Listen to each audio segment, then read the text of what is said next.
Hey guys, welcome back to our weekly live event. So this week we're going to go over why I think realtors are crazy.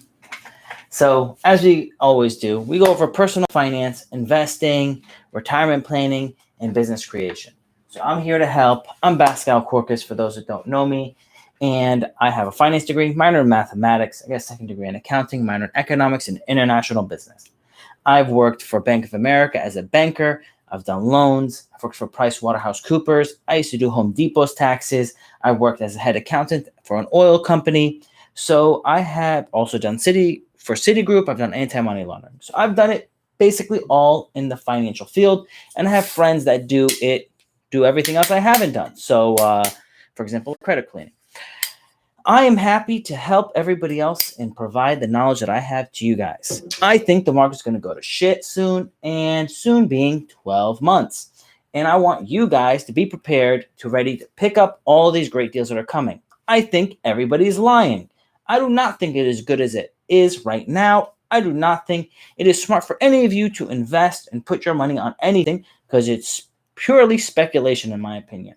Now, you can do what you want to do, but this is my opinion. Feel free to listen and do your own research. Guys, welcome back. Love seeing you all again. Love all the positive feedback, all the love you guys have been providing. Lots of love on the IG page and on YouTube. I see you guys. I see your comments. I really appreciate the positive feedback. I see how many times you're sending my content, the posts I'm producing on IG.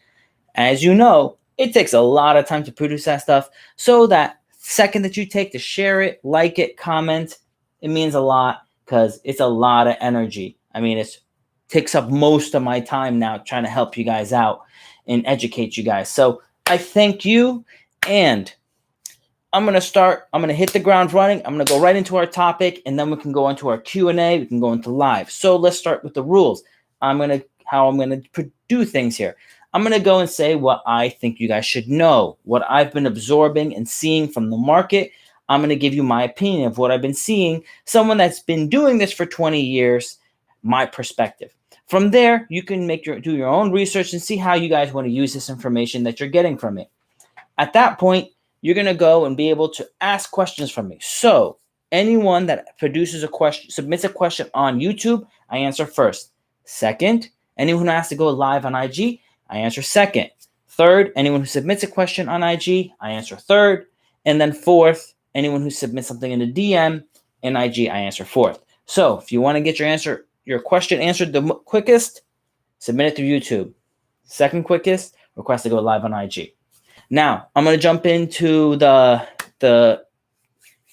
what I want to teach this week. Now, I've been talking to a lot of realtors, and there seems to be a clear disconnect with them regarding the fact that the real estate market is going to tank in the next 12 months.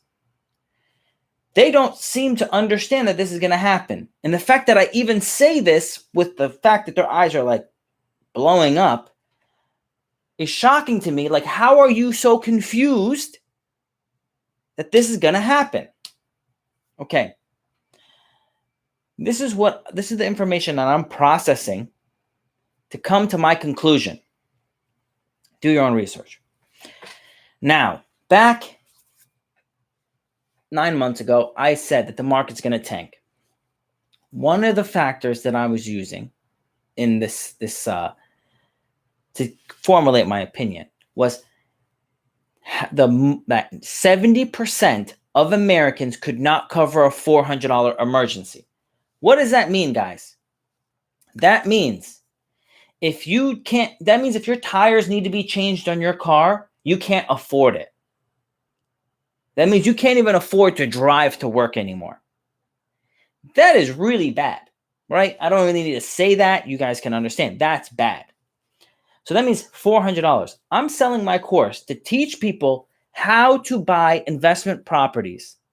And this is a long course. It's taken me 6 months to make for $297. A lot of people have bought it. I'm very thankful. Covers my equipment cost. But the point is, most Americans seem to not be able to afford that. That's pretty clear that the rich are going to get richer. The people who invest in their education, the people who are going out there and trying to better themselves are going to get richer, where the poor get poorer. They don't have money to replace their tires.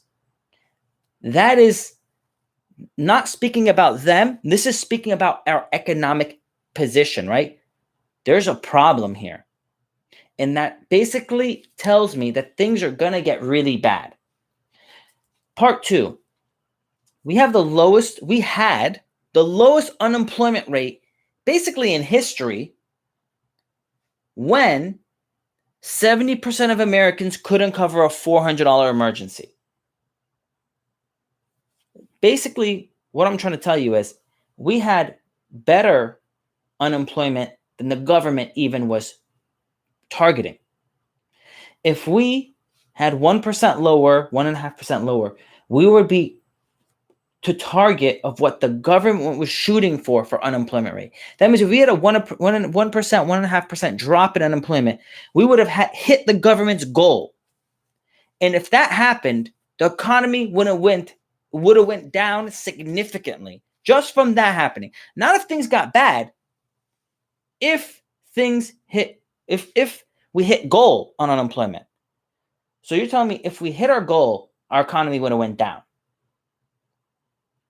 And people don't seem to think that the fact that it would have went down is going to affect housing. It's going to affect rental income.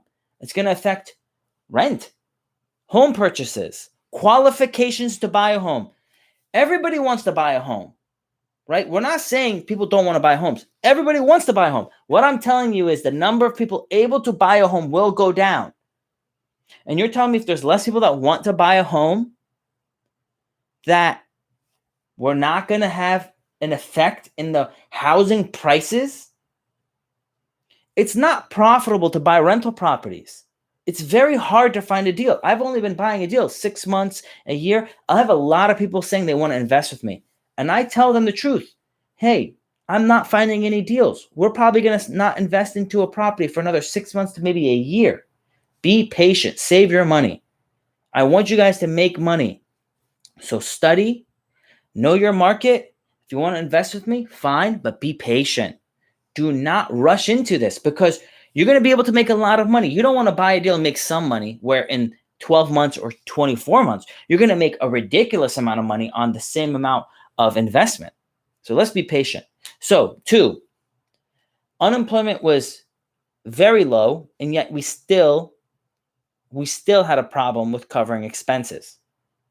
Now, our unemployment went from the best basically in history to the worst in history. We have the worst unemployment since the Great Depression. And that doesn't signal a sign that we're going to have a drop in housing prices, that housing is a minimum essential expense. But if people aren't working, they can't cover that. So it's going to cause a drop. People aren't going to afford to buy homes. Some people aren't going to be able to afford to pay rent. It's going to have a ripple effect. Restaurants, significant drop in income. Hotels. If you included 2008 and the tech bubble, and basically the last 20 years of issues that we've had financially, is this current situation we're in is worse for the housing, for the hotel industry than all of those combined, right? We have 0.9% or 9% occupancy in hotels. There needs to be around 70% occupancy just to break even, right? Now, all of the oil production in this country has been hurt bad, and they have lots of debt to cover their expenses. So the oil industry is severely impacted by this fight between OPEC and Russia. Multiple fronts in our economy are being attacked. This is going to cause a retraction in housing prices. Now, the amount of down payment required to purchase deals, and this is what I'm saying is multiple ways. One, outside of government lending, multiple players are saying we're not going to lend on deals for a while. The government is saying, now we're going to lend you on deals, but we need you to have a significant reserve for us to qualify you for the loan. So the amount of people that want to buy deals, a lot. A lot of people that want to buy properties, a lot. A lot of people that are qualified to buy properties, small. Because the buyers, the approved buyers, the people that have money, the people that are approved for loans, that pool of people has shrunken significantly. That is going to make the people that can buy properties less. So now there's less people bidding. I used to go to bid on a property and I would see like 30, 40, 50 people there to bid on a property, and they would bid it up to some astronomical price. And I'm like, are they on drugs? You cannot make money on this deal. I've ran numbers so many times to know what you have to buy it for. And even if you got stuff done as cheap as I do, and I get things done cheaper than almost anybody else in my area, and you can't make money. You just literally can't make money. You have to hope in 3 to 5 years you'll make money. So that's not a business, that's speculation. That's what happened in 2000 during the tech bubble. That's what happened in 2008 during the housing crash. Speculation is what crashes. When you buy deals, you must know you're going to make money. And these realtors just are not seeing to understand that there's something really bad coming. We're going to have a significant crash because people are not going to have jobs. They're not going to have money. So we talk about unemployment. We talked about the tightening of debt, right? We talked about people don't have savings, okay? And we're talking about the government overall restricting more and more on our freedoms. We're talking about job losses because of the entertainment industry. We're talking about what? Hotels, restaurants, cruises, entertainment, parks. So we're going to have an overall retraction. I don't see where you're going to say that all of this is retracting and it's going to be good. Now, lastly, I don't know if you guys noticed this, but I'm going to let you know that even people in the medical field, which is thought to be the most conservative field, the field that is guaranteed to always have a job and income, even that industry, I know many doctors that are told, we have to cut your salary 30% because we don't have the elective surgeries anymore.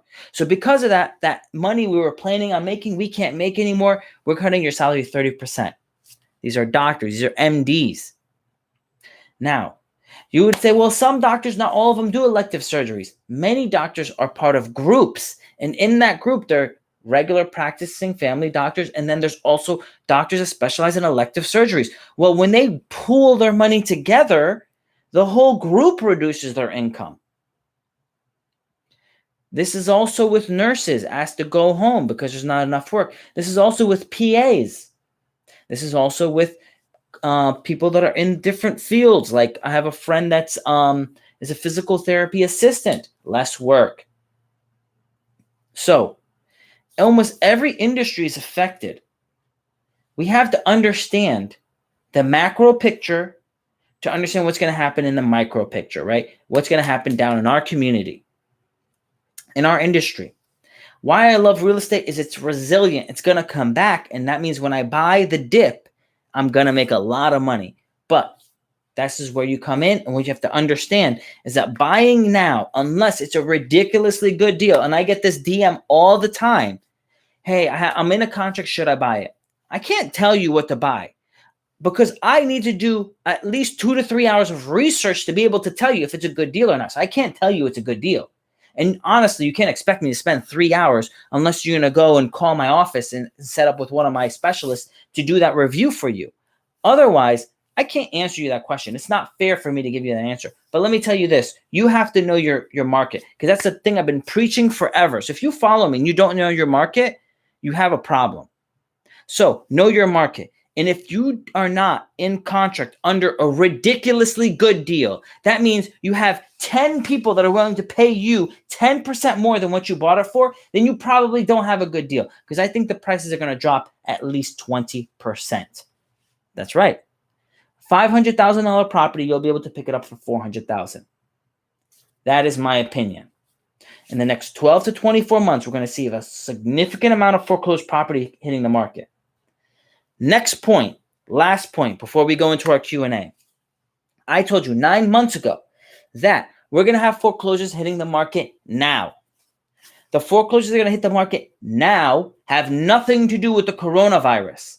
So these foreclosures that you're going to start seeing over the next 3 months have nothing to do with the coronavirus. Our economy has been bad since 2018. If it was so good, why did the Fed cut interest? They don't cut interest during good markets. They cut interest during bad markets. What happened is our economy started to slow. And because it started to slow, they cut interest to speed it up, to keep money moving. Because most of these small and mid-sized corporations did not have enough money to keep things going. So if they cut interest, that means they make money cheaper for them. That means they could borrow more money and make the same payment. Imagine this. If you're borrowing 5% and it cut interest to 4%, that means you can borrow another 25% more and have the same payment, which most business owners will think, I'll spend 25% more and then I'll be able to churn up enough business to get me out of this debt hole. Unfortunately, many businesses don't have a good business plan, so they cannot get out of their hole. So credit's squeezing for them. They're not going to be able to keep on borrowing money. They're not going to be able to keep things moving. Now, back to the point, 2018. Many hedge funds bought lots of real estate in the past. These hedge funds are going to start releasing all of the foreclosed properties that they purchased from the past. I'm talking about 2013, 15, 17.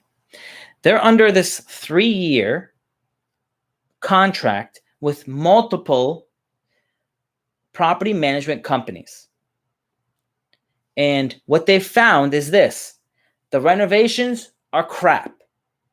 The tenants they're putting in are bad. They're just churning this out, and these companies, these hedge funds, are not making money on these properties. So what they're doing, the good ones are making money, but most of them are not. What they're going to do now is once their contract is over, they're going to let the lease expire, and they're not renewing the leases. Now, they cannot force people to be evicted at this point, to remove them out of the property now, because they put a pause on evictions. Once that is released and they can evict the tenants and they get the real estate and start putting it back on the market, so that's going to be another 3 to 6 months, depending on your state, you're going to see a lot of these evictions coming due. You're going to think it's Corona. It's not Corona related. It's all of these foreclosed properties that these hedge funds purchased that are not profitable for them. So they're going to start releasing them. That's going to cause a downward pressure on pricing because there's going to be more supply, less demand. Then the foreclosures are going to come. More downward pressure. It's going to continually go down. So we're going to see a lot of foreclosed property coming to market that were purchased from these hedge funds that are not being managed properly. That's how I was able to get a 4,000 square foot home in a downtown area that's worth a lot of money for $280,000. They cannot manage it. They cannot handle it. They can't handle the remodel. They can't handle renting. They just can't handle this. So who's going to win? You're going to win. If you know your market, if you know how to handle your stuff, if you're studying what I'm teaching you, you're going to be more prepared than your competition, and you're going to be ready to win. You're not going to be stuck like your competition, trying to buy more deals now as they're coming and being stuck with them and then finding out that they're actually worth 20 or 30% less than what they paid for them. And then they're going to sell them at a loss if they're lucky. So I have now said why I think many realtors are delusional, and that you need to know your market and understand what's going to happen. So be prepared, guys. Jump into the questions on YouTube. I have Hugo asking, if my property is fully paid, can I do a cash out refinance? Hugo, if you did your taxes properly and you properly did everything, filed everything and documented it, yes, you should be able to do a cash out refi. And if you're in the state of Florida, I'll be able to do your cash out refi for you. But it is a smart idea because I think housing prices are going to fall. And if you try to do a cash out refi in, say, 12 or 18 months, you're going to get a lot less money than if you do it now. I have Rick. Rick on YouTube says, realtors don't want to hear that. They just want to sell. Unfortunately, a lot of realtors are not educated. There's a lot of educated realtors, but that's probably a small section, to be honest. Most of them don't know. Most people that flip real estate don't rent real estate, so they don't understand the rental market. So that's a great part of being in the real estate industry. You can be a realtor, a mortgage broker, selling insurance. You can do title insurance. You can flip real estate. You can rent real estate. You can wholesale real estate. And each section is different. And you can be a specialist in that one section. But if you want to be a true real estate investor, you must understand all parts of it and know how all parts function to know how if we have a healthy system. Even though you're going to be a doctor and you're going to specialize in one section of the human body, you still need to understand the full section. And that's the problem that comes into the people in the real estate industry. Some will choose to ignore everything else, the rest of the body, and think everything will be fine. Well, everything isn't always going to be fine. But those that are prepared and those that study will be able to survive and benefit from the hard times. Next question on YouTube is Valencia. How to study your market. Valencia, you need to study every market that's sold, every market that's purchased. You need to run the numbers. You need to know how much they're renting for in remodel condition and in not remodel condition. You need to know what things are selling for. So if you're going to go and buy something, you need to know if it's worth buying it. You need to know how much the remodels are going to cost you. And you need to know what it's selling for in the renting for in the current condition and what's it renting for remodeled condition.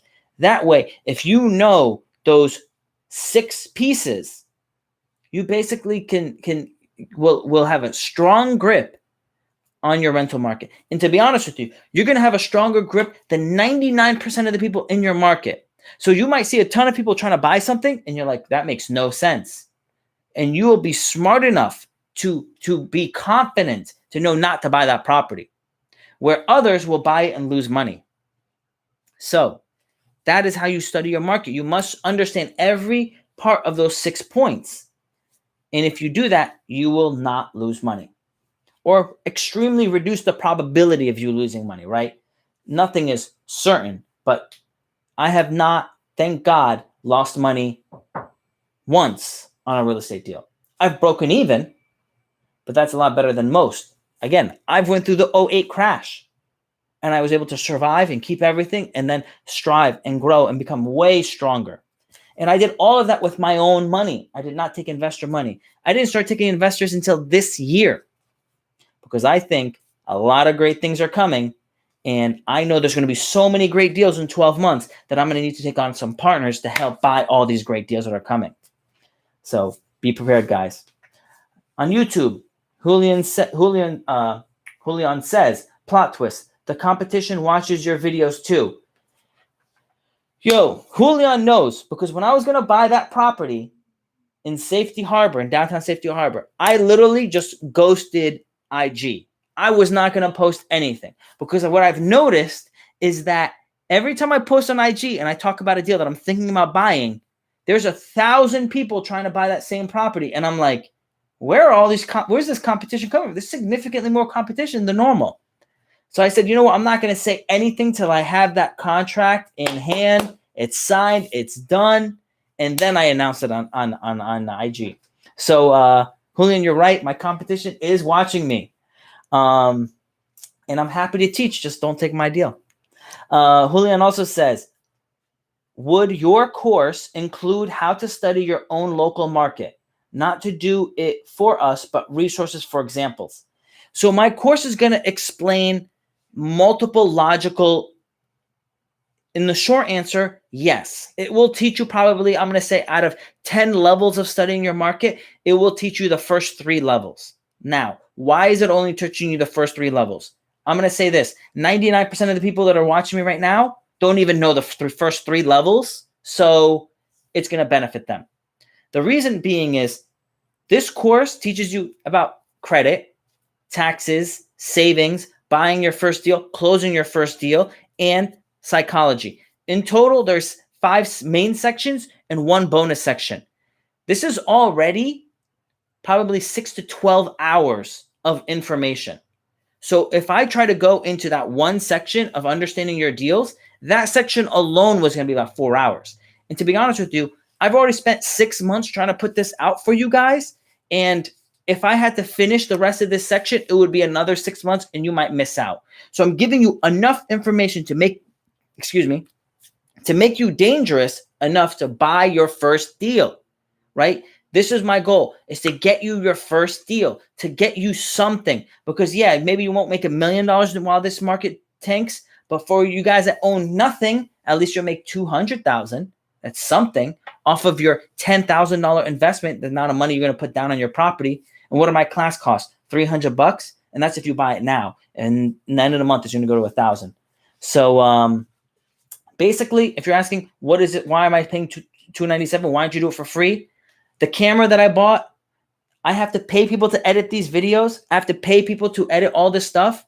It costs me money. So basically what I'm trying to do is recoup the money that I'm spending paying people to edit this stuff so I can provide you these videos. So it costs me money. The platform that I have to put the class on costs me money, and all this stuff is costing me money. So I'm happy to teach you guys, but I can't keep on like losing money to have people create and do this stuff. So I'm basically recouping that cost. Hugo on YouTube says, will the stock market crash too? Yes, I predict a double dip in the stock market. So again, what I want you to do is I do want you to look back on the things I've stated in the past to know that I'm not just saying stuff that, wow, Pascal did say this and it happened like he said.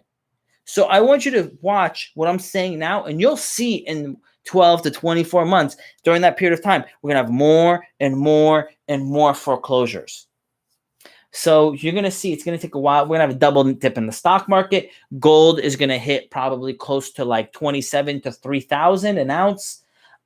Silver is still going to be manipulated. Silver will go up and then it will drop because it is globally manipulated. Silver should be $50 an ounce, but they keep on holding downward pressure on silver.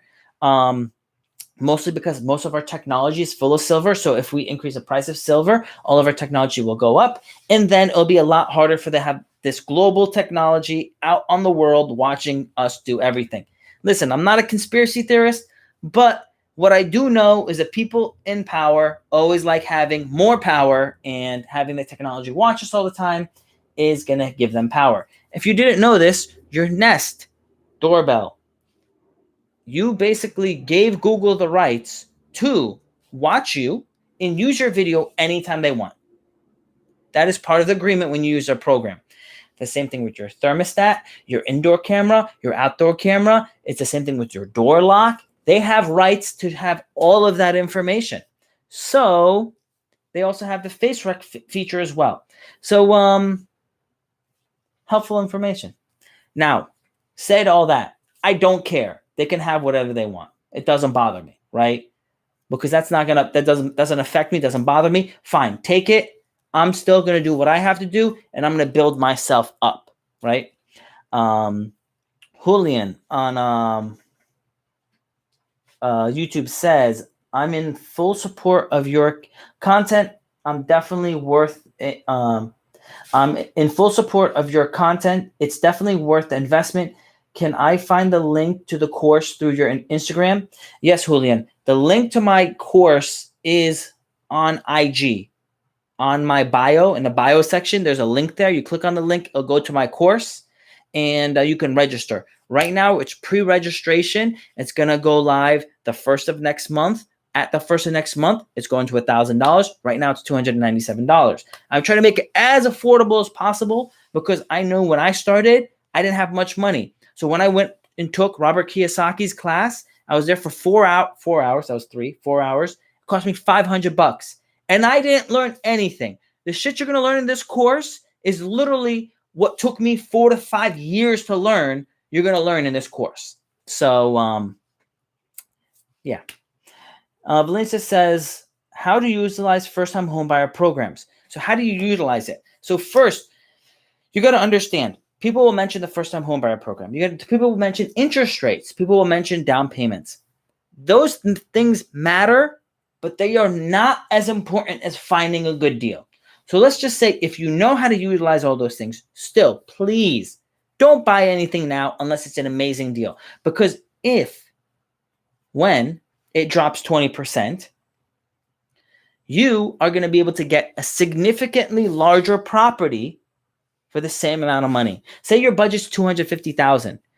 In 12 to 24 months, you'll be able to get a $300,000 to $350,000 property for the same $250,000.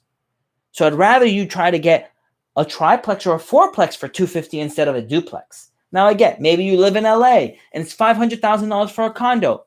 I hope you'll be able to buy a duplex for $500,000. That's my hope. Instead of you being stuck with buying a $500,000 condo, it is worth waiting, right? At this time of the market, it's worth waiting. So, Tom, how does one invest with you for future properties? In those properties a year plus from now.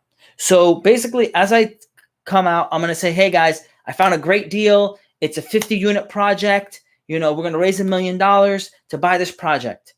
At that point in time, you'll be able to jump on and DM me and say, I want in. Normally, within an hour, I have enough people that says, I'm in. I want it. Now, this is not normal for most investors. I've been giving away free content for over a year, and I've not charged anyone for anything, and I answer people in the DMs, so it's not common for someone to take on investors and for someone to be able to raise money that fast. But then again, it's not common for someone with my experience to be giving out all this information. But Tom, DM me and I'll be more than happy to invite you guys in. I do interview the people before I bring them in, because this is one thing you got to understand. Real estate deals are 5 to 10 year deals. So if you're looking for the money to be back in 1 year, this is not for you. This is for someone that wants to put away money and make 3 times their money in 5 to 10 years. So yes, the money is good, but it's for those people who are patient that do not need it right now. On IG, we have Caleb. Caleb says, don't do real estate just to make money. You got to love it. So Caleb, I love it and I agree with you, but there is some people out there that are passive investors, meaning they don't want to do anything. They don't want to touch anything. They don't want to handle tenants. They don't want to handle remodels. They just want to make money so they can live an easy retired life. And for those people, you don't have to love it. You just have to be able to love certain aspects. Like you don't have to pay tax on your income, or you can defer tax on your income. So there is some people that don't have to love it. But if you're going to be in the business and you're going to be working with tenants and remodels and buying real estate and reviewing real estate, yes, you got to love it, because I love what I do. And if you're going to compete with somebody like me in your state, it's going to be really hard to get a good deal without loving what you do, because I'm looking at deals at 2 a.m. in the morning, and I don't do it because I have to. I do it because I like to. It's like, oh man, let me check if there's any good deals out there yet. I don't have to do that. I don't need any more deals. It's just fun, right? It's my thing. One thing I want to teach you guys and explain to you guys is there's people out there that play football their whole life, basketball their whole life, and they don't make money off of it. But what do almost every day? They play basketball. Does anyone ever question, why do you do that? It's their passion, right? There's people that play music their whole life and they don't make money off of it. But why do they do that? It's their passion. Same thing with playing chess or any other sport. If your passion. So if this is your passion, you're going to make a lot of money. If it's not your passion, you can still make money, but you'd probably be better investing with somebody else, because they're going to be able to make so much more money if you're passionate about this, and everyone can win. Now, Hugo says, is Section 8 housing profitable and worth it?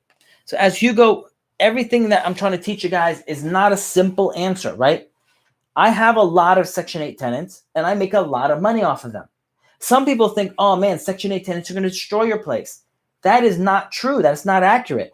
Any tenant that pays you in any way can destroy your place. A lot of my Section 8 tenants are retired individuals. They're between 50 to 80 years old. They don't destroy anything. They actually make the place nicer. So, and I'm bringing in great money. The money is coming direct deposit from the government. It's a great situation to be in, because some people are wondering, like, Pascal, how are you doing with your rentals? How is the money coming in? I think I have about 10 tenants that are Section 8. So imagine 10 checks direct deposited from the government. They're going to come in. consistently. So it's worth it.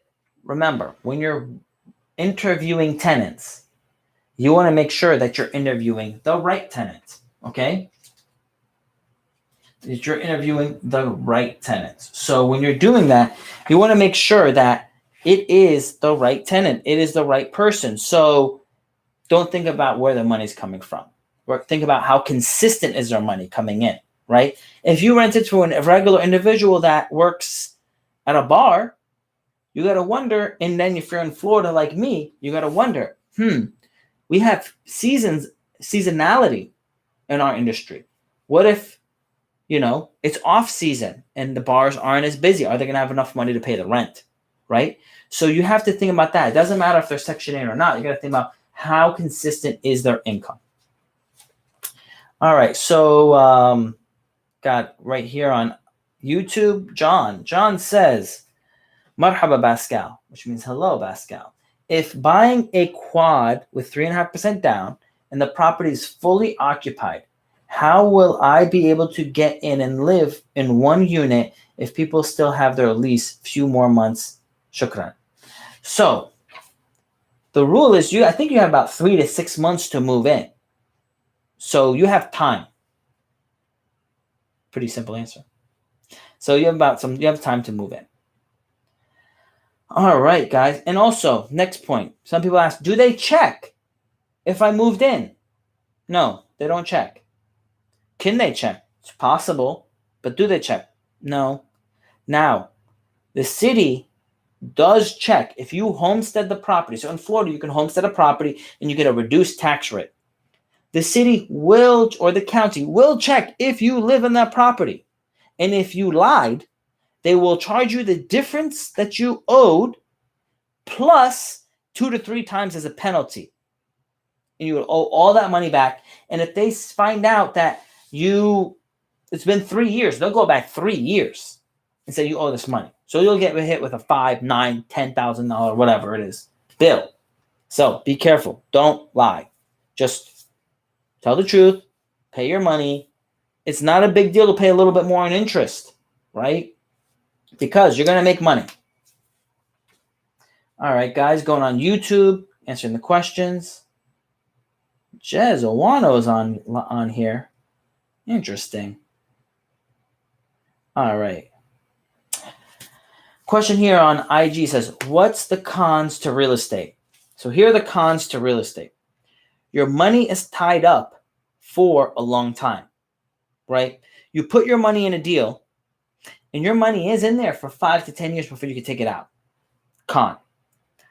The pro of that is when the market tanks, it's very hard for people to sell and get out. So when the market tanks, it doesn't tank fast. Pro. Con. You have to sometimes pay money out of your pocket to upgrade the property. Con. You have to invest into the property. But that is similar to buying and spending your dividends from a stock and reinvesting in the stock to buy more. Con is that as you're investing more into your property, usually you increase your property value and you increase your rent. You increase your dividend. Pro. Now, there's other cons in the sense of dealing with tenants and fixing properties yourself. But then again, you can hire a property manager and you can hire someone to fix the property for you. All right, guys. Hugo says on YouTube, question. Hugo says, I am self-employed. What tax forms do you recommend to use? So if you're self-employed, you have multiple ways you can file your tax return. You can file a return as a Schedule C, which is the highest tax you would be paying. You have an option of doing it through an 1120S, an 1120, or a 1065. All those require more and more paperwork, but they have such a reduction on your taxes that sometimes it's worth paying the extra accounting fees to get them processed. Now, at the same time, remember this, don't hide your money. I heard a lot of people that fib about how much money they make. If you're going to get a government loan, you have to be accurate and truthful on your government taxes, your government tax return. So you can't tell the government you made $20,000, $30,000 and then try to ask for a $600,000 loan and then tell the banker, well, come on, you see how much money that goes into my account. You can tell I make way more money than $30,000. They can't go off of come on, right? Like they have to see something tangible, which is your tax return. So you have to show it. Now there's multiple ways for you to show your money, right? I own an accounting firm. I've done this for a long time. There's multiple ways you can show your money and not pay a lot of taxes. But you have to listen to your accountant. You have to do your taxes and put everything in order properly so you can show your money and then pay less taxes than normal because you did things properly and then benefit from getting additional loans. So that's what I do with most of my clients. Well, the clients that actually listen. I do have clients that don't listen and they don't benefit, but there's some that do listen and they do benefit. All right. So on YouTube, I got another question that came in from Rick. Rick says, do you have to be an accredited investor to invest with you? No, you don't. Because I have some people that invest with me that are groups of less than 6 people. So when I do that, you don't have to be accredited. Do I deal with mostly accredited? Yes, because it becomes very hard to deal with non-accredited investors. Yeah. So Valencia says, best savings plan for kids for next to 10 to 20 years. Best savings plan for my kids is buying real estate because it's going to have the largest return on investment. And then when I want to take money out and not pay taxes, I have ways of doing that. Largest return on investment, in my opinion, real estate. The best way to defer taxes on income, real estate. Best wealth transfer system available, real estate. So I've studied the tax game. I've studied the finance game. This is what I found to be the best. It doesn't matter to me what I'm investing in. I own companies as well, but I found that real estate has the best return for passive income. And that's why I lean that way. ATL says, what's a good option for more financing on a property if the bank only offering you half the price? So that sounds like a lot of red flags right there, ATL. Because why is the bank only offering you half price? Are they only offering you half price because the property is not worth as much as you're trying to buy it for? Are they offering you half price because you don't have enough money to put up, meaning like your tax return does not justify how much money you need to purchase the property? For example, based off your tax return, you only qualify for a $250,000 loan, but you're trying to buy a $500,000 property. There's multiple things there that I'm having questions about. So there's many reasons to be concerned about your comment. Why are they only willing to offer you half the price? Is it because you don't show enough income on your tax return? Or is it because the property is not appraising high enough? I need you to answer that.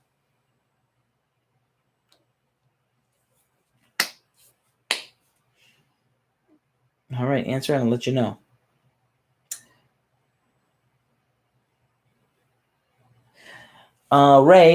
Ray's question, is it better to open up an LLC or a trust to start your real estate business? I personally just keep everything in an LLC. Doing a trust does not really make much of a difference, in my opinion. Amir says, sir, I'm moving to London next year and I am a student. Where do I start if I don't have huge capital in hand, any possession? So what would you do? 1, study your market. 2, make friends with other people. And as a group, you can try to house hack a property. That's probably the best way to do it. As a group, save up the money. As a group, buy a property and you can house hack it. And then maybe you can all live in one unit and rent out the other units and get additional renters.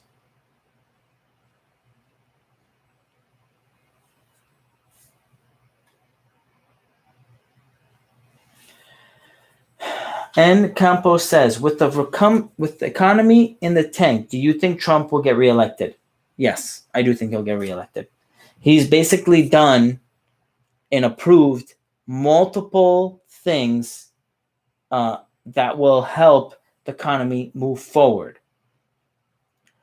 he hasn't really done anything that will hurt him or hurt the economy or keep things from moving forward. So because of that, I don't think I think he will be reelected. Normally for someone for a president to not be reelected, it has to be a major problem. Now, this is not my opinion. This is just from history, from me studying presidencies and reelection. The person that was president to get reelected, the odds of that happening is extremely likely. Someone has to be done very bad things to not get reelected, right? And this is not a political what I want. This is based off of like facts and history. All right, let's go here. Next question. Carlito says, which is better, to build buildings from ground up or to purchase? So Carlito, it depends on your area. Like, for example, in New Jersey and New York, it's from what the investors I know, it is more profitable to buy, demolish the old house, rebuild, and then sell.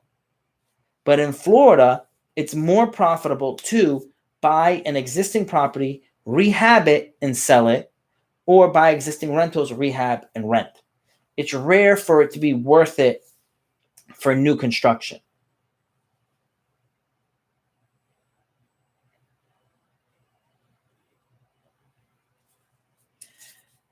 MYNK says, how the real estate thing is possible in India. So with the real estate investing in anywhere in the world works like this.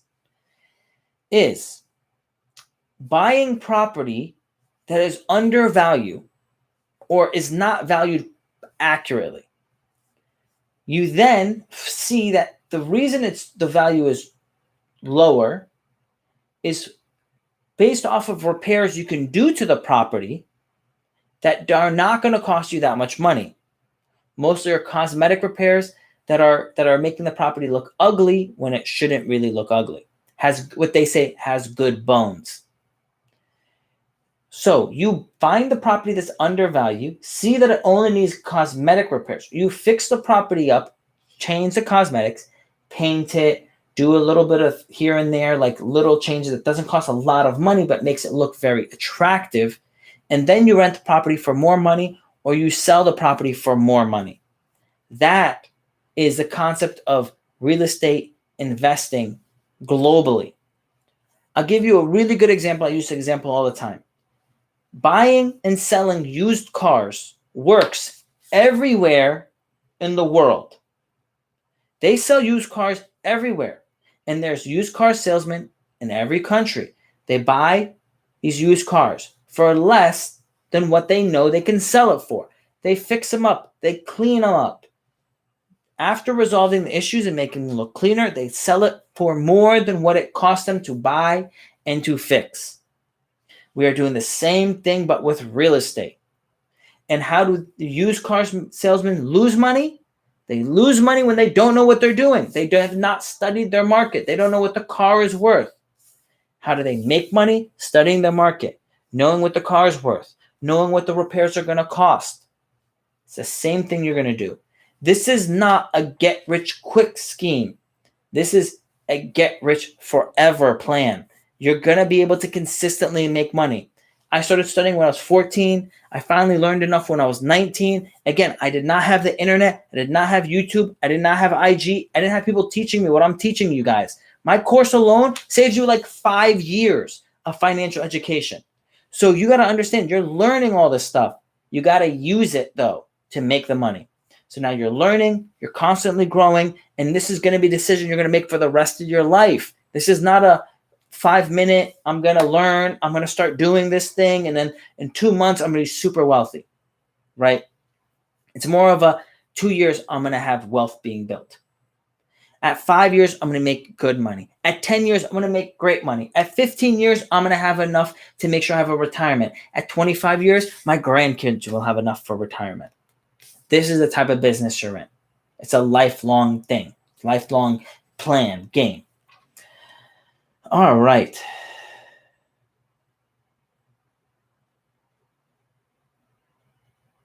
Someone's asking to go live. Let's try it out.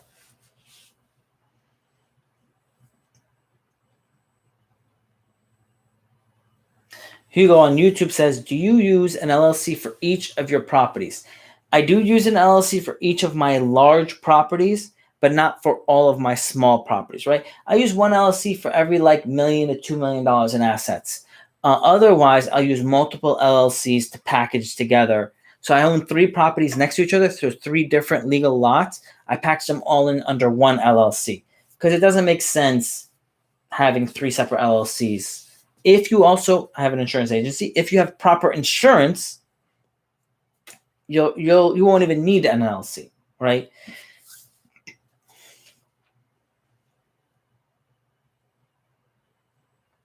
CJ Lynch says, no, live it always freezes.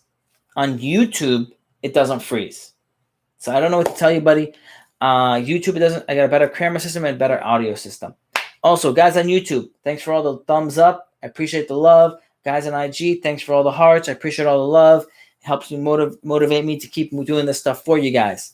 And also, all the people that bought the course already, thank you for all this day one people that literally I put it up and you guys started buying the course. I really appreciate that. You know, it encourages me to keep on giving out more stuff for you guys. And I appreciate the positive feedback, right? So next question we have here. George says, where should I look to find a good lawyer and a good accountant? Lawyer mainly for evictions. So, George, not just good, but cost effective. Normally, there's lawyers that only specialize in evictions. You want to find that person. Because in my area, I can get a lawyer to do an eviction for $1,500 per eviction. I ended up finding a lawyer that only does evictions for $150 per eviction. Guess how much money that saves me? Now I don't even care about doing an eviction, right? Like in the sense of I don't care like, oh my God, I'm so scared to spend so much money. So find one that specializes it because 1, they're going to know what they're doing. They're going to be fast. And because of that, they're going to save you money. 2, if you're looking for an accountant, send me a message on IG. I have an accounting firm. We specialize in real estate investors and business owners. We also do business tax returns as well. And we have clients all over the world. So it would be easy for us to handle your stuff as well. Julian Hernandez says, honestly, I don't know if I'd be loving real estate or not after a few properties, but I'm competitive, laugh out loud, loving this so far. So what happens is normally a person gets into the game, loves the concept, loves investing in real estate, but doesn't love doing the work. What happens after they make money for a while, they're like, okay, I like making this money, but I don't want to do all this work. They find someone that they trust, and they're like, you know what? I'm going to invest with you, and you handle everything. You're going to be my business partner. You manage the real estate. You manage the construction and the rehab and the tenants and everything else. And I'm going to be the limited partner. And that's how syndications work. The limited partner puts up some of the money. The general partner puts up money and does the work. And then they share the profit. And so again, it's really fun for a while, but then after a while, like most issues are this. I don't like dealing with tenants. That is the issue that I hear most of the time. And they're not just not paying the rent, is you feel bad about evicting them, and you don't like fighting and arguing, and then you don't like the fact that some tenants will just destroy what you just remodeled. And it takes a lot of time getting good at finding good tenants and being able to read them. So I understand it because I went through that hardship and it's very frustrating. So, yeah. So Julio says, please confirm if I'm right. I have to apply for a loan before looking for a deal. You don't have to, but it will make your deal go faster because you don't want to get stuck and find out that you have issues with not being able to qualify for a loan.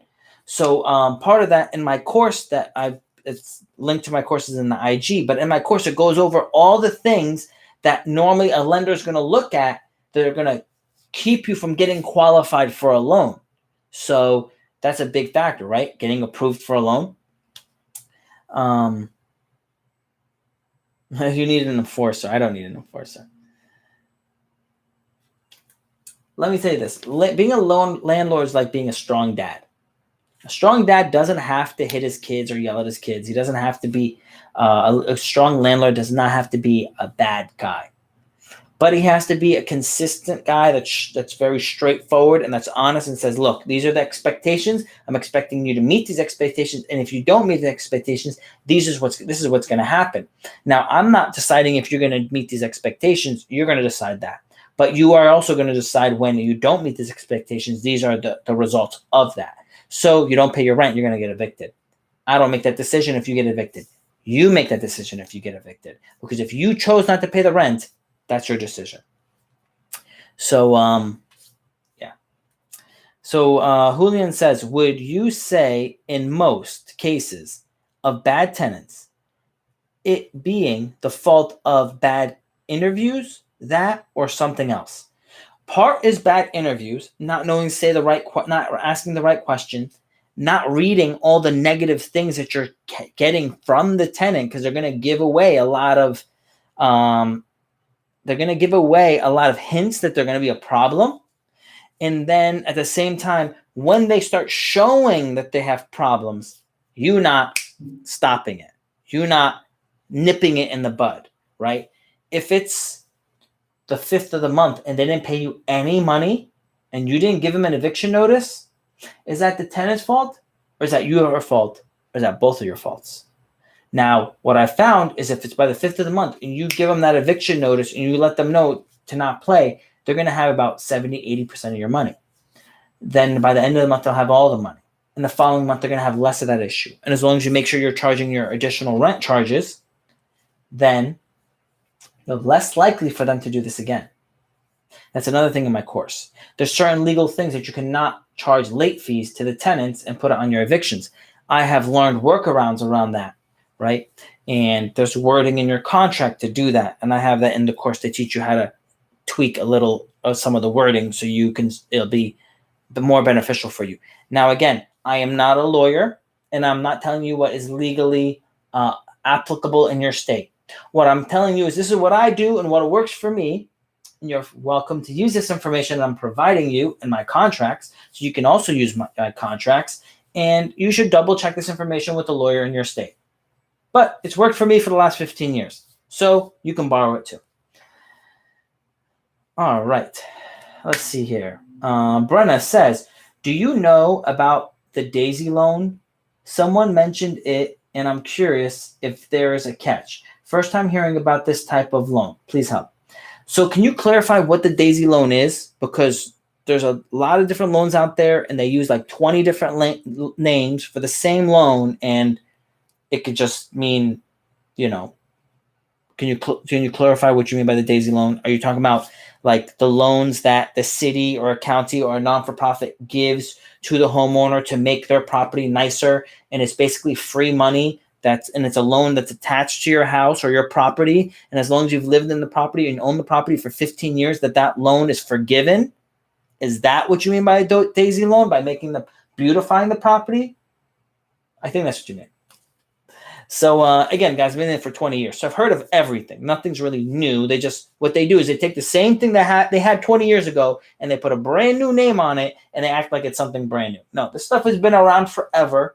People have been buying real estate for hundreds of years. There is nothing new. It's just a new fancy name, a new package on it, a new gimmick. It's all the same. So a lot of the guys that are my mentors, they've been doing real estate for 40 years. So they have seen this stuff happen and all the problems again and again. So when I see it myself, I give you guys the same information. Is Sarasota a hard market to get into? No, Sarasota is not a hard market to get into, and the rate of return on your investment is higher than the Tampa Bay market. I'm looking into the Sarasota market, but Sarasota is going to take a hard hit. So I would not be jumping into that market right now. I'd be very careful because there's going to be a lot of great deals coming. I was looking at mobile home park that was going to pay a 15% return on investment. That's a great deal. But I'm not jumping yet because I think it's going to get a lot better than that. A lot better. So, all right.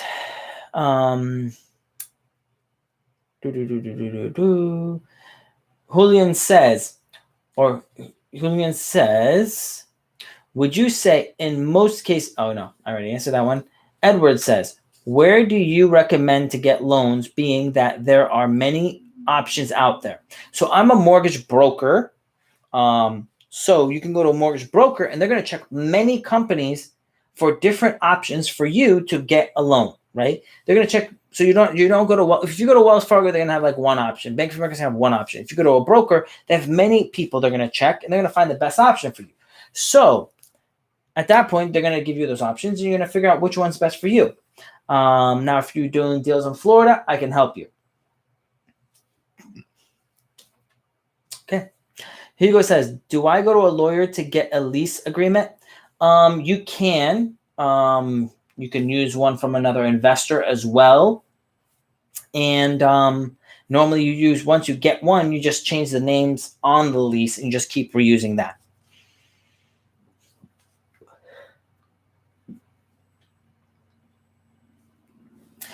Valdez says, Chicago housing market looks good right now. No, it does not. You better not. Don't. No. All right. There's so many problems with the Chicago housing market, and things are going to get really bad there too. There's so much corruption there. Now in the city's kind of, the core is kind of insulated, right? But the outside market is getting hurt very bad. All right. And it's going to continually get worse. Now, again, guys, I see there's lots of problems on IG Live. So hop on to YouTube. The YouTube Live is way better video quality and way better audio quality. Why? Because I bought a very expensive camera and a really great mic. So jump on there. Tallahassee is a good area to get a great return on investment. It is a very good return on investment. IGTV is giving me a problem. So, question here. Gabriel says, hey, Pascal, what's the first thing you need to consider when looking for properties? Location, size, price. I live in Costa Rica. So I guess the market considerations may vary. Not sure. Guys, for everyone on IGTV, let me tell you guys that on YouTube, the video quality is better and the audio quality is better. So if you guys are not having connectivity issues, jump onto YouTube. To answer Gabriel's question. Gabriel's question was this. He said, hey, Pascal, what's the first thing you need to consider when looking for a property? Location, size, price. I live in Costa Rica, so I guess the market considerations may vary. Not sure. So location, then it's location, then it's location. Location wins. Now, yes, you have to look at your pricing model because you only can afford a certain amount of money. But location is key because if you buy in a bad area, all you're going to get is a bad return. If you buy in a good area, you're going to be able to get a better return. Sometimes in a good area, they can be overpriced. So you must study your market, and not over the last 2 years, but the last 5 years, 10 years, 20 years. I know what things sold back in 99 in the areas that I'm looking to buy. So if you don't know that, you need to learn. You need to get with someone that does learn, or you need to invest with somebody that already knows, because otherwise you need to get in. Otherwise it's going to be hard. Again, I'm seeing that on IGTV or on IG, the connection's bad. YouTube's a lot better. Just got a lot of people watching right now. Thanks, guys, for the thumbs up. I appreciate all the love. Thank you. What do I think of the Miami market? I think the Miami market is great. Not now. I don't think any market's great right now, to be honest with you guys, right? You got to be careful because I think it's going to tank hard. And Miami has a lot of investors that are overseas. And when things start dropping, they're going to stop investing. Many of them are business owners. And when they are not able to import as much as they were in the past because you're going to be consuming less, they're going to invest less. So when that market All the foreign investors are not buying here. The demand is going to drop, which is going to cause a drop in pricing. I mean, there was properties on South Beach for sale for under $100,000 when the market tanked in 08. How would you love to own a condo on South Beach for $100,000? That's amazing. I want one. Might get two. So, and also, Clearwater Beach. There was condos on Clearwater Beach that were going for $200,000 to $300,000 for sale for $25,000 when it tanked in 08. $25,000. I want one. Now let me clarify. Were they studios? Yes, there were 300 square foot studios. Those studios used to go for $200,000 to $300,000, and they dropped to $25,000. I think that's great. To own a studio in Clearwater Beach for that much money, it's awesome. All right.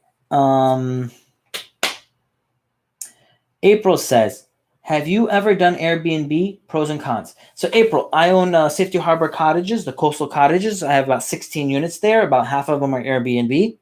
I started that about a year ago. I invested about $1.6 million into that project. And with Airbnb, the big con, this is not a con of Airbnb, because again, let's clarify, guys. I want you to educate yourselves. I don't want you to say certain things. Airbnb is something that's new. Short-term rentals have been around forever. So if you buy a property and you plan to use it as a short-term rental, you want to use it for Airbnb, VRBO, doesn't matter. Business rentals, doesn't matter. The point is, if you want to rent the property, never price your property only making money on short-term rentals. You're only setting yourself up for failure one day. Why is Airbnb hurt so bad? Why are short-term rentals hurt so bad? Why are hotels hurt so bad? Because they can only make money if they rent to short-term rentals. And if the short-term rentals go away, what happens? They lose money. Now, my Safety Harbor Cottage, I can rent them as annual rentals, and I'll still make money. I can rent them as annual rentals and make money. I can rent them as short-term rentals and make extra money. So the pros are you can make more money. Con, it is more labor intensive because you have more moving parts, so you have to be focused. It's not a passive income, it's active income at that point. Can it be worth it? Yes. But is it work? Yes. Now, con, when the market goes down and there's not short-term rentals and there's not people vacationing, there's not business people coming, doing business in your area in person, then the con is you're not making any money. So you must convert over. Con, you have to buy furniture. Furniture can get destroyed. So those are the cons. Most people that do Airbnb overpay, and that's why you're going to have a massive amount, I'm telling you, a massive amount of Airbnb properties and VRBO listed for sale. Lots of them. Most of them are going to be in coastal communities. So you're going to see a whole bunch of properties in Miami, whole bunch of properties in Clearwater, and all other coastal communities around the country.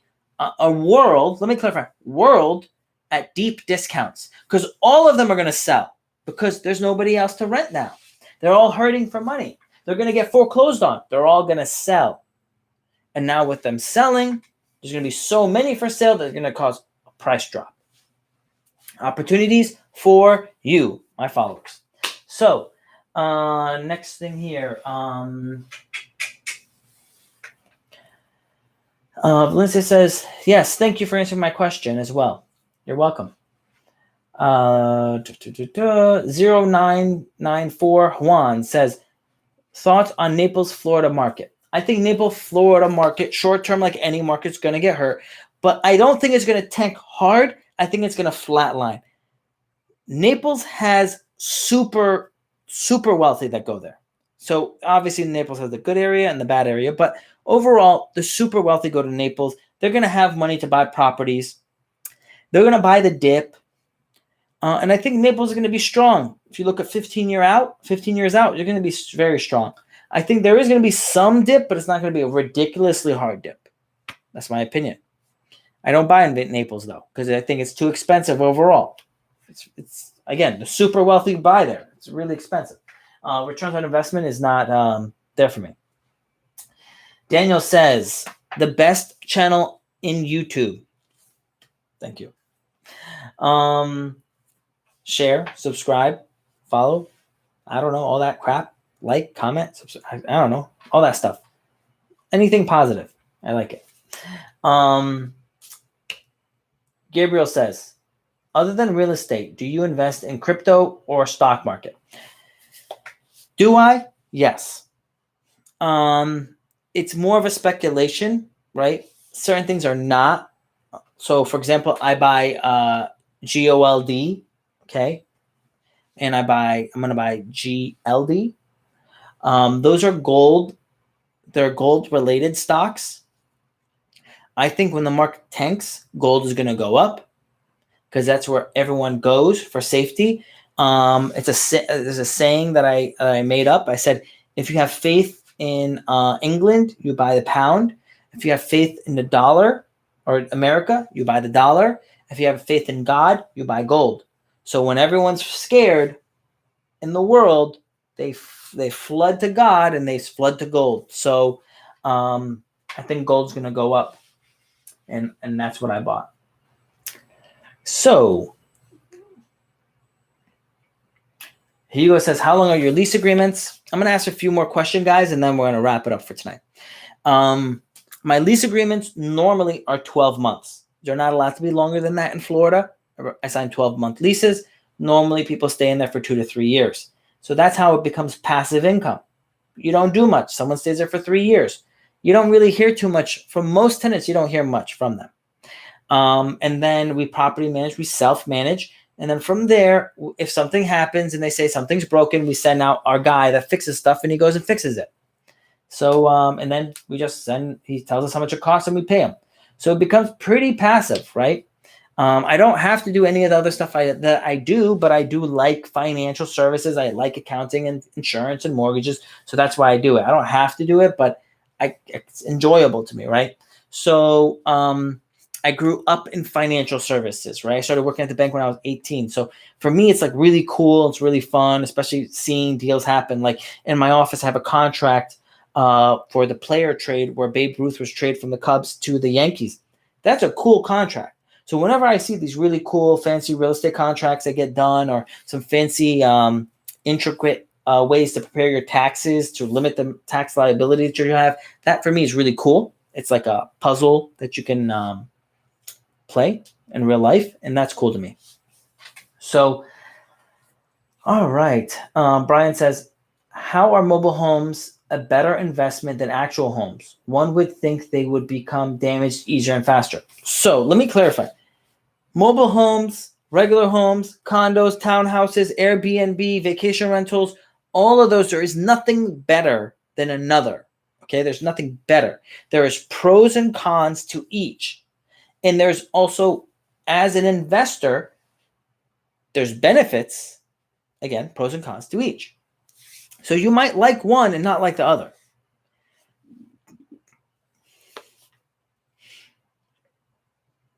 Mobile homes cost less money to get into. Okay? Mobile homes can be rented more consistently. The type of market you're in is in a specific market of mobile homes. Either you're low income or retirement communities. Mobile homes also have less appreciation value normally. So pros and cons. Is it better? That is up to the person. Is it my strategy to buy mobile homes? No. Do I want to buy mobile home parks? Yes. It's all about strategy. Niraj says, I'm 18-year-old student with no income, no credit score, and not any support. How can I start with real estate? Any suggestions?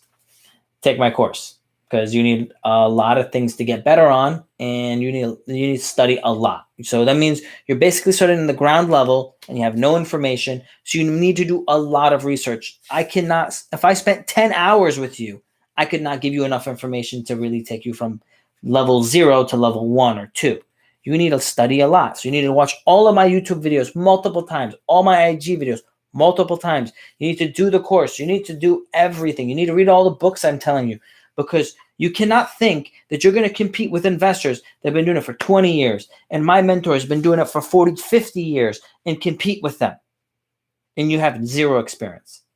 you're not going to get good deals because we're going to get the good deals. Why? Because we've been doing it for so long. For us to do it is easy. Like you watch someone that plays baseball and they go and they knock the ball out of the park. They make it look easy because they've done it for so long. But then again, if you look at a baseball player, if they hit 30% of the balls that are thrown at them, that's an amazing return. Same thing with a real estate investor. You only have to hit, to be honest with you, it's less, the percentage is less than that. You only have to buy like 1 out of the 1,000 deals you see, and you're going to do great. And I look at probably 2,000 deals a year before I'm like, oh yeah, that's the one. So one of the issues most people have, they don't look at enough deals. All right, so April says, do you do auctions very often? Not very often. Sometimes I do. Have I bought anything from an auction before? No. It's just very hard to do a deal nowadays because they're so overpriced. Fishy says, is it possible to get 2 real estate agents to see who could get a better deal or negotiate the price down? No, you can't, because normally you're actually going to build yourself. Just think about this. If I owned a property and 2 real estate agents came to me and started negotiating, what am I going to tell one? I'm going to tell the one that I got another one negotiating with me trying to get the deal. And I'm going to tell the other one I got another one negotiating. So actually, I'm going to make you, if you were doing the deal with me, I'm going to make you pay more money. Because now I'm going to be going back and forth, be like, yo, I got a lot of people that are interested in this property. I'm going to ask more money from you. So it doesn't work that way. You ever find someone that's competent, someone that's good, right? So, yeah. Rick says, thank you for sharing your knowledge. Welcome, Rick. Hugo says, thanks, Pascal, for answering all my questions. God bless. Thank you, guys. God bless you guys. I hope you guys have a great night. Remember, every Wednesday and every Sunday at 10 p.m., I go live on YouTube and IG. YouTube is a little bit better in quality with the video and audio, but I'm here for you guys. Bring your questions. Thanks for sharing my content, the likes, the comments, and subscribing and sharing and everything. Now, remember, for the rest of this period, for the next few days or week, my course is at a discount. It's $297. Talks about credit, savings, finding and closing your first deal, tax returns, and mentality, the way intelligent and profitable investors think. It's $297 because I want to make it super affordable. After that, it's going to $997. People told me it should be worth $3,000 for the amount of information I'm providing. And one person and their friend gets to win to come to Tampa and stay on my property for a week and learn from me in person. So, try to make it as cool as possible for you guys. All right, guys. Anyone who needs help with taxes, insurance, or mortgages, I'm here to help. So, guys, have a blessed night. Good night.